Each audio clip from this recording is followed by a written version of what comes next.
Hello guys, welcome again my channel GS by AB sir. जैसा मैंने आप लोगों को प्रॉमिस किया था पिछले वीडियो में कि आपको मैं सारे एकेडमी के पूरे 9 से 12 तक का एसएसटी मैं आपसे डिस्कस करूंगा, पूरे अच्छे से आपको पढ़ाऊंगा जिससे आपकी तैयारी करनी थोड़ी आसान हो जाए और आप उसके लिए पूरी तरह से प्रिपेयर कर लें। उसमें जो हिस्ट्री में स्टार्ट कर रहा हूँ और ये क्लास 10 का स्टार्ट कर रहा हूँ, 9th का नहीं स्टार्ट कर रहा हूँ क्योंकि 10th का स्टार्ट कर रहा हूँ क्योंकि 25 को एसएसटी का पेपर भी है बच्चों का, थोड़ा उनके लिए भी ये हेल्प हो जाएगा। इस वजह से आपका मैं हिस्ट्री स्टार्ट कर रहा हूँ क्लास 10th का। ये आपका पहला चैप्टर है, rise of nationalism in Europe. बहुत इंपॉर्टेंट चैप्टर है, क्वेश्चंस बनते हैं। हिस्ट्री के दो चैप्टर्स तो बड़े इंपॉर्टेंट है, एक चैप्टर नंबर ये और चैप्टर नंबर सेकेंड जो नेशनलिज्म इन इंडिया है। दोनों बड़े इंपॉर्टेंट क्वेश्चन है, क्वेश्चन यहाँ से बनते हैं अच्छे खासे। देखिए, चैप्टर जो है वो rise of nationalism in Europe है, यानी यूरोप में कैसे नेशनलिज्म की शुरुआत हुई।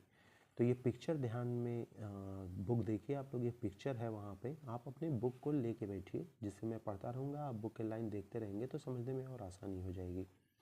ये है आपका नेशनलिज्म इन यूरोप का ये पिक्चर बना है जिसे फेडरिक सोरो ने बनाया था 1848 में। तो पहला एमसीक्यू तो यही बनता है, ये फिगर दे देगा और बोलेगा किसने बनाया, कब बनाया। तो याद रखना फेडरिक सोरो ने बनाया 1848 में। पिक्चर को ध्यान से देखो, एक बार बोर्ड में इसे डिस्क्राइब करने के लिए बोल दिया था कि इस डिस्क्राइब करो इस फिगर में क्या है। तो देखो, ये है बाबू statue of liberty, statue of liberty, और ये है देशों के लोगों की लंबी लाइन। ये जो लंबी लाइन है ना, ये जो लाइन है ये बाबू हर एक देश के कुछ मेंबर्स की हैं जो अपने अपने देश का झंडा लेकर इस स्टैचू ऑफ लिबर्टी को क्रॉस करने की कोशिश कर रहे हैं। जिन्होंने क्रॉस कर लिया समझो वहाँ लिबरलिज्म की शुरुआत हो गई। लिबरलिज्म क्या होता है तो आप क्लास 9th में ज़रूर पढ़े होंगे, यानी एक तरह से डेमोक्रेटिक गवर्नमेंट, सिंपल मैं कहूँ रिपब्लिक गवर्नमेंट कहूँ। तो जिन देशों ने पार कर लिया वो अपने यहाँ लिबर्टी को फाइंड कर दिए हैं और कुछ लोग इस स्टैचू ऑफ लिबर्टी को पार करने की कोशिश कर रहे हैं जिससे उनके देश में भी क्या लिबर्टी आ जाए। सिंपल ये लाइन ये है। ऊपर देखिए, ये देवी देवता हैं, हर एक धर्म के देवी देवता हैं। ये बाबू आशीर्वाद दे रहे हैं, इन लोगों को आशीर्वाद दे रहे हैं कि आप लिबर्टी फाइंड कर लीजिए। क्यों? क्योंकि ये लोग तंग आ चुके हैं अपने देश की मोनार्की से, अपने देश के डिक्टेटरिज्म से, अपने देश के कहीं ना कहीं वन पार्टी रूल से, और ये सब के सब लिबर्टी पाने के लिए आगे बढ़ रहे हैं। देवता इन्हें आशीर्वाद दे रहे हैं कि बिल्कुल आप अपने आप सफल होइए और स्टैचू ऑफ लिबर्टी को क्रॉस करिए और कहीं ना कहीं एक लिबर्टी यानी लिबरल कंट्री बनिए। ये जो नीचे कूड़ा करकट देख रहे हैं, ये कूड़े करकट में कुछ नहीं है, इसमें मोनार्की है, यहाँ वन पार्टी रूल है, यहाँ डिक्टेटरिज्म है। उन सबको कूड़े करकट में फेंकिए, भगवान आपके साथ हैं और लिबर्टी आप फाइंड करिए। कुछ देशों ने पार कर लिया, बाकी लोग लाइन में खड़े हैं और लिबर्टी फाइंड करने की कोशिश कर रहे हैं। क्योंकि आपको पता है यूरोप के तमाम देशों में इस समय मोनार्की सिस्टम, कहीं ना कहीं एक डिटेक्टर ऐसा यूरोप में बहुत चल रहा है। और जो निचले तबके के लोग हैं ना, ये लोग परेशान हो चुके हैं, टैक्स देते देते पूरी तरह से ये परेशान है और ये हर हाल में फ्रीडम चाहते हैं, लिबर्टी चाहते हैं, इक्वल राइट्स चाहते हैं, और इस वजह से ये रेवोल्यूशन करना अपने अपने देशों में शुरू कर दिए हैं। क्लास 9th में आपने देखा फ्रांस में रेवोल्यूशन हुआ 1789 में, उसके बाद आपने सेकंड चैप्टर में रशियन रेवोल्यूशन देखा, थर्ड चैप्टर में नाजी का आना देखा। तो कुछ कंट्रियों को आप पढ़ चुके हैं, बाकी कंट्रियों यानी वो फ्रांस आगे क्या हुआ, क्योंकि वहाँ 1799 तक ही फ्रांस बताया गया, उसके बाद नेपोलियन बोनापार्टा का आना बता दिया गया, उसके बाद वहाँ से छोड़ दिया गया। तो 1799 के बाद फ्रांस में क्या सिचुएशन हुआ वो इस चैप्टर में पढ़ाया गया है। इतना ही नहीं, आपके इंग्लैंड का यूनिफिकेशन कैसे हुआ, जर्मनी में क्या हालात है, इटली में क्या हालात है, यानी कुछ यूरोप की कंट्रियों को यहाँ डिस्कस किया गया है जहाँ से क्वेश्चन पूरी तरह से बनने की पॉसिबिलिटी बनती है। तो प्रिपेयर जरूर कर लीजिएगा इस चैप्टर को। फिगर अगर डिस्क्राइब करने के लिए कहेगा तो मैक्सिमम 3 नंबर का आएगा शार्ट में, फिगर को ऐसे ही डिस्क्राइब आपको करना है। बाकी स्टैचू ऑफ लिबर्टी को थोड़ा डिफाइन करना है तो वो यहाँ मैं अभी डिफाइन कर दूंगा, तो स्टैचू ऑफ लिबर्टी के बारे में आप थोड़ा जानकारी रखिएगा। दो वर्ड हैं बड़े इंपॉर्टेंट है, हमेशा पूछे जाते हैं, एक एब्सोल्यूटिस्ट क्या होता है और यूटोपियन। हाँ ये भी समझ लो बाबू, ये हाइपोथेटिकल है। ऐसा मतलब हुआ नहीं कि ऐसे देशों ने पार किया स्टैचू ऑफ लिबर्टी, ये हाइपोथेटिकल है कि हर एक कंट्री इस प्रकार की चीज़ें कहीं ना कहीं चाहती है। तो ये लिबर्टी को फाइंड करने की कोशिश है, हाइपोथेटिकल एक पिक्चर फ्रेडरिक सोरो ने बनाया। एब्सोल्यूट जान लीजिए क्या होता है, एक ऐसी गवर्नमेंट, किसी कंट्री में एक ऐसी गवर्नमेंट जिसके पास ही सारा पावर हो, वो पूरे कंट्री को लीड करता हो, जैसा कहेगा वही रूल और रेगुलेशन वैसा कानून बन जाएगा, कोई भी उसके खिलाफ नहीं जा सकता। यानी एक तरह से मैं सिंपल कहूँ तो एक इंसान का राज या एक पार्टी का राज, जहाँ लिबर्टी है ही नहीं, फ्रीडम है ही नहीं, ऐसे देश एडमिनिस्ट्रेशन को हम लोग एब्सोल्यूट कहते हैं। ये दिमाग में बैठा लेना, 2 नंबर का क्वेश्चन बनता है। यूटोपिया, यूटोपिया होता है बाबू एक तरह से हाइपोथेटिकल, यानी एक ऐसा राज्य, एक ऐसा देश बनाना जहां सभी लोग एकदम बेहतरीन जिंदगी जिए, किसी को कोई परेशानी नहीं, सबको इक्वलिटी, सबको लिबर्टी, सब कुछ मिले। लेकिन वास्तव में ऐसा वर्ल्ड कभी एग्जिस्ट हो नहीं सकता। तो यूटोपिया एक ऐसा विजन है सोसाइटी का जो निश्चित तौर पे बेस्ट है, यानी आइडियल है, लेकिन वास्तव में ऐसा एग्जिस्ट हो नहीं सकता। ऐसी कंट्री एडमिनिस्ट्रेशन को यूटोपिया कहेंगे, हाइपोथेटिकल सोच है। 2 नंबर का क्वेश्चन बनता है, दोनों का डिफिनेशन को ध्यान में रखिएगा। अब आपका चैप्टर स्टार्ट करते हैं। 1848, Frédéric Soro, a French artist, prepared a series of 4 print visualizing his dream of a world made of a democratic and social republic as he called them. याद रखना, फ्रेडरिक सोरो ने पूरे वर्ल्ड के एक democratic and social Republic, कहीं ना कहीं एक पत्र के जरिए या बुक के जरिए उन्होंने कहीं ना कहीं वर्ल्ड को कहीं उस समय प्रेजेंट किया कि वर्ल्ड के लोग चाहते क्या हैं। तो ये जो है ये उनकी बुक का नाम है। इस बुक का यह एक पेज है।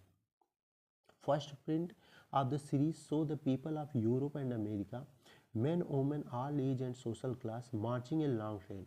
इस भीड़ में यूरोप और अमेरिका के लोग हैं, मैन और वोमेन दोनों हैं, एक लंबी लाइन बनाए हुए हैं और ये पार कर रहे हैं स्टैचू ऑफ लिबर्टी को, पास करने की कोशिश कर रहे हैं अपने अपने देश का झंडा लेकर।